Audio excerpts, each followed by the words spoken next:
And one more thing ఏందంటే చాలా మందికున్న doubt ఇది. హ్మ్. ఆ డౌట్ ఏంటంటే ఈ రియల్ ఎస్టేట్ అనేది ఏదైతే ఉందో ఈ వ్యాపారంలో లీగల్ మనీ కంటే బ్లాక్ మనీయే ఎక్కువ జనరేట్ అయితది అని అంటుంటారు. సో దీన్ని ఎట్లా చూడొచ్చు మనం? అంటే గవర్నమెంట్ ఏదైనా కార్డ్ వాల్యూ హ్మ్. యాజ్ పర్ రిజిస్ట్రేషన్ ఎంత పోతున్నామో అంత గవర్నమెంట్ వాల్యూ ప్రకారమే చేస్తుంటాము. హ్మ్. 2 ఉంటాయి. బట్ ఏంటంటే మాక్సిమం వైటే ఎక్కువ నడుస్తుంది ఇప్పుడు. హ్మ్. ఎందుకంటే ఇవన్నీ సిస్టమ్ అంతా మారింది. హ్మ్. సో ఇప్పుడంతా మాక్సిమం వైట్‌లోనే నడుస్తుంది అంతా గూడా. హ్మ్.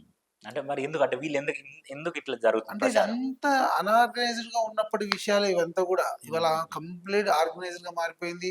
ఎవ్రీథింగ్ చేంజ్ అయిపోయింది. హ్మ్. మీరు ఈ మధ్య కాలంలో ఎప్పుడైనా ఏటీఎంలోకెళ్ళి అమౌంట్ విత్‌డ్రా చేయగలుగుతున్నారా? హ్మ్. లేదు. లేదు. ఈవెన్ టీ తాగినా కూడా మనం రూ. 10 ట్రాన్స్‌ఫర్ చేస్తున్నాం ఫోన్‌పే, గూగుల్ పే ద్వారా. సో, ప్రతిదీ వైట్ కిందకి కన్వర్ట్ అవుతున్నాం మనం.